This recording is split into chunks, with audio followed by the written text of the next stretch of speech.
Olá, começa agora o Conexões Criativas. No programa dessa semana eu vou falar de amor, só que de um amor diferente. E eu não estarei sozinha, eu vou contar com a participação das Poderosas Sem Conflito. As mudanças socioculturais decorrentes da tecnologia e da globalização iniciadas no século XX e ampliadas nesse século XXI acabam por gerar impacto em valores, crenças, desejos, modos de agir em sociedade e em nossas emoções, claro. O amor, como um construto social, historicamente sofreu alterações, tendo transitado da idealização para a vigilância, para a ridicularização e retornando à idealização. Hoje, falar em formas de amor que não sejam a configuração homem e mulher ainda guarda um certo preconceito. Eu acho que a primeira coisa que a gente tem que falar é que o amor ele é uma invenção social. Antigamente, nós vivíamos em tribos, se você pensar de maneira antropológica, e as pessoas estavam mais preocupadas a fazer a procriação para defender as suas tribos, para sobreviver. Quem traz a lógica do amor é a religião, é o catolicismo, que vai falar sobre pais, mães, filhos e o casamento. Constantemente nós vamos vendo que a sociedade ela vai evoluindo e nessa evolução ela começa a repensar e ressignificar as concepções que foram trazidas pelas outras gerações. Hoje em dia nós temos formas diferentes de amor, modos diferentes de amar e cada vez mais estamos tentando entender essas evoluções para poder respeitar esse novo amor. Por que ainda é esse tabu em torno do poliamor? Justamente por causa dessa representação. Nós, brasileiros, nós somos colonizados por portugueses, que vieram de uma lógica de dogma católico. Então, pra gente, o amor chegou dentro do casamento. Ou você se casa para poder amar plenamente, ou você é infeliz. Não é muito por aí. Dentro disso ainda veio a monogamia. Então o poliamor ele é criticado por confundirem isso com uma poligamia, com uma traição, e que não é isso. O poliamor é o amor de duas ou mais pessoas que trocam a sinceridade, que trocam a afinidade, que trocam a solidariedade, que trocam amor de verdade. Então, não importa muito quantas são as pessoas dentro do poliamor. Importa que o amor exista e que o respeito esteja presente. A arte imita a vida ou a vida imita a arte? Ser ou não ser? Desde antes de Hamlet, o amor e a traição são temas debatidos na literatura, nas artes plásticas, na fotografia e principalmente no universo audiovisual. O cinema ilustra muito bem as mudanças de perspectiva sobre o amor, inclusive a do amor simultâneo entre mais de uma pessoa, o poliamor. A terapeuta comportamental sistêmica Darliane dos Santos explica como se acomodam as relações na perspectiva poliamorosa. Falar de cada pessoa, né, o aspecto de cada um, ou a implicação de cada um, mas trazendo essa visão sistêmica, a exclusão de fatos, situações ou pessoas do nosso coração, daquilo que aconteceu antes, traz consequências para aquele que exclui, para aquele que julga. Então, o olhar que julga, o olhar que exclui, a pessoa que julga, que exclui, ela tem problemas, principalmente se ela vem numa geração posterior, se ela é um filho, uma filha dessa relação. Então, o mais adequado seria essa pessoa acolher essa parte. É conflituoso, sim, você ter um relacionamento poliamor, né, estabelecido, como juridicamente é falado, mas que quando as partes envolvidas aceitam isso e as outras pessoas que vêm depois, que são os filhos dessas relações, vêm depois, também acolhem isso no coração, eu creio que não traz grandes complicações. E se essas pessoas não se incomodarem com olhares, julgamentos, do que a sociedade, de como a sociedade enxerga e percebe essa relação. Eu acho que para se viver poliamor, a pessoa tem que estar muito consciente disso e querer muito viver isso e não se importar com a opinião alheia. Mas sistemicamente, quando há exclusão, então toda a exclusão exige uma compensação.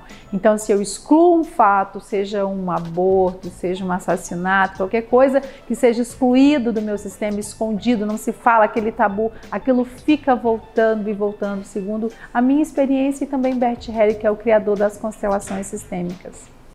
Em 2020, o filme brasileiro Eu, Tu, Eles, que narra o poliamor comum no Nordeste do Brasil, fez 20 anos e no mesmo ano o poliamor foi reconhecido judicialmente nos Estados Unidos em função da Covid-19. Tanto na narrativa real como ficcional, a forma poliamorista vem deixando de ser um tabu. Mas no Brasil, por enquanto, não há ordenamento jurídico que o reconheça. Josânia, se sabe de muitos casos de poliamor no mundo, inclusive no Brasil. Como a justiça encara esse tema? No Brasil eu posso te afirmar que a justiça encara da seguinte maneira. Eles pegam casos análogos à união normal, tradicional, a união tradicional, e aplicam nesses tipos de relacionamentos. Por quê? Porque não há ordenamento jurídico para esse tipo de relação. Mas também nós não podemos, nós, operadores do direito, deixar que essas relações não tenham amparo jurídico, porque qualquer tipo de relação, Ivana, que tenha qualquer tipo de relação afetiva, haverá também consequências patrimoniais, sucessórias. Então, isso acaba caindo no nosso escritório e no judiciário. Como em toda forma de amor, não há garantias de durabilidade. Quando as separações ocorrem, além de um advogado de família, entra em cena um mediador de conflitos. A importância de ter um mediador de conflitos numa seara ou numa demanda como essa vem de várias vantagens. Primeiro, porque o mediador atua de forma confidencial. Questões sensíveis como essa, muitas vezes, envolvem pessoas, envolvem terceiros, e isso não deve ser levado à publicidade. Em processos judiciais, elas são públicas, os processos são públicos. Então a mediação já tem a vantagem de ser confidencial. Segundo, que o mediador não faz juízo de valor. Ele não diz quem está certo, ele está ali para ser um agente no consenso, para trabalhar as demandas partindo do início da reunião de informações, ouvindo as partes através de uma escutativa, utilizando uma comunicação eficiente através da comunicação não violenta, permitindo que as partes tragam os seus anseios, ouvindo os pedidos, mas principalmente as necessidades por trás desses pedidos. Além da mediação ser um mecanismo muito célere, onde existe ali a autonomia da vontade das partes, onde as partes vão decidir como o procedimento deve funcionar, de que forma e a velocidade deles. Então o mediador ele vem na construção do consenso como um agente de transformação, auxiliando as partes a entenderem as suas reais necessidades e a partir dali construírem caminhos que atendam os seus reais interesses e necessidades. Marla, como formalizar o poliamor em cartório? O poliamor hoje é proibido de ser formalizado em cartório, porque existe uma penalidade, um crime codificado no Código Penal, que é o crime de bigamia. Enquanto esse crime existir, não há possibilidade do reconhecimento de união entre mais de duas pessoas. Portanto, o que eu recomendo para vocês? Que vocês façam uma declaratória de que tem ciência de que isso é um crime, mas que porventura, se no momento futuro isso vier a ser revogado do Código Penal, que vocês tenham respeitadas as suas vontades. Depois de compreender o universo do poliamor, nós vamos aprofundar esse tema em um debate com as poderosas sem conflito, após o intervalo.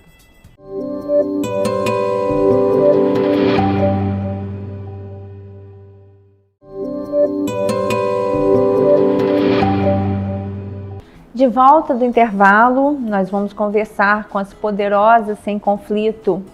Sátina, de que forma essa decisão ocorrida nos Estados Unidos em relação ao poliamor pode reverberar para o mundo todo? Ivana, os Estados Unidos, eles são uma potência mundial.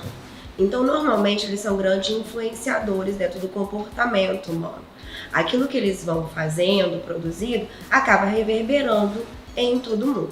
Acredito que a partir do momento que essa decisão venha à tona, a gente pode ter a gente tem a possibilidade das pessoas ressignificarem a questão do que é o amor, da monogamia, né, dentro desse contexto e começarem a se permitir estar nesse poliamor. Peraí, mas no Brasil, falando-se em Brasil, isso aí te garanto que não demora menos que 20 anos. Seria uma emenda constitucional e seria muito, muito, muito complicado. Verdade. Darliane, no início tudo é muito lindo, mas que impactos esse tipo de relacionamento pode gerar para quem iniciou a relação e para os filhos? Quando os filhos ou qualquer outra pessoa do sistema exclui um evento ou uma pessoa, isso pode gerar compensações e trazer caos, desequilíbrio sistêmico, né? A gente hoje não é uma ciência exata, mas há muitos casos de pessoas, por excluírem uma relação anterior, passam por problemas que levam gerações para serem solucionadas. E o melhor a se fazer é não julgar, principalmente os pais, acolher no coração e deixar como opção desses pais ou dos envolvidos, né? E é fácil esse tipo de não julgamento? Eu acho que a Paula pode falar um pouco disso, né, Paula? Porque é onde nasce toda a raiz de conflitos, né? Quando há a descompensação dos papéis ou quando os filhos, né, tendo ou não tendo as suas necessidades atendidas, eles passam a exigir dos pais posturas que eles entendem ser adequada. Só que quando a gente está falando de casos de poliamor, são atores diferentes, são pessoas diferentes, onde esses conflitos têm que ser tratados de forma muito cuidadosa, por assim dizer, porque são muitas pessoas envolvidas, são muitos atores com muitas necessidades diferentes. Doutora Josânia, e como fica a questão jurídica? Há muita procura no seu escritório para orientação e até mesmo para contendas? Sim, vocês imaginam se numa relação tradicional já é bem complicado quando ocorre uma separação. Imagina quando os envolvidos ali, mais de 3 pessoas, né? Mais de 2 pessoas. Então, realmente, quando chega ao meu escritório, ou seja para pedir orientação de como formalizar, de como regularizar aquela relação poliafetiva, ou chega-se já com o problema, pois houve uma separação, dentro dessa relação poliafetiva adquiriram patrimônio, tiveram bens e como a relação se desfez, tem consequências patrimoniais e sucessórias. Então, a procura é justamente por isso. Como que vamos se resolver? E muitas vezes eu não tenho como judicializar, porque nós não temos isso no nosso ordenamento jurídico. Normalmente, eu indico consensualidade, seja pela mediação, seja pelo judiciário, porém, pelo judiciário a gente fica meio incerto em que caminho tomar, se é o direito de família ou se é o direito civil, porque nós não temos. Então, normalmente vai-se pelo caminho da mediação com a nossa doutora Paula. E é interessante porque aí a gente está falando da autonomia da vontade e é muito legal porque realizada a mediação, e aí desde 2018 a gente realiza esse trabalho em conjunto, eu e Marla, ali através do cartório de notas, registrando essa vontade através de uma ata notarial, né, Marla? Considerando que não existe normatização a respeito, o que o cartório de notas poderia estar fazendo nessa situação e que a Paula já vem fazendo há muito tempo é mediar essas pessoas, chegar a um consenso e o cartório de notas, através da ata notarial, validar tudo isso através dos fatos constatados e sem qualquer julgamento ou subjetividade do tabelião. Porque a ata notarial é a constatação só daquilo que ele vê, ele não manifesta qualquer vontade nesse documento. Agora, Paula, é muita complexidade nessa mediação, né? Como é que se consolida esse processo? Como você disse, é complexo. Existe um pesquisador, Aklan, que ele fala que pessoas disputam, brigam diariamente por 3 coisas: recursos, territórios e valores, se não por eles, pela falta deles. Quando a gente está falando desse tipo de relação do poliamor, nós já estamos falando de muitas pessoas envolvidas, ou algumas pessoas envolvidas. Só que existe uma coisa que a gente fala de atores principais, que são os envolvidos, e os secundários, que são as pessoas que estão à volta. Como Darliane falou dos filhos, os filhos são os atores secundários, eles não fazem parte da relação principal. Mas para além disso, existem os avós, existem os tios, existem as pessoas que fazem parte do núcleo familiar e que de forma direta ou indireta interferem na relação. Então, muitas vezes numa mediação, a gente tem que tratar a questão de convivência, da aceitação ou não, como foi falado pela Darliane, da aceitação ou não desses filhos. Mas a gente está falando da aceitação ou não desses avós, da convivência desses pais com esses filhos dentro dessa relação poliafetiva. Como isso se dá? Como mediadora, e assim como a Marla falou na questão da ata notarial, como mediadora eu não faço juízo de valor, mas eu tenho que trabalhar ali os interesses e as necessidades por trás dos pedidos que são levados para mim, né? E a mediação é muito interessante.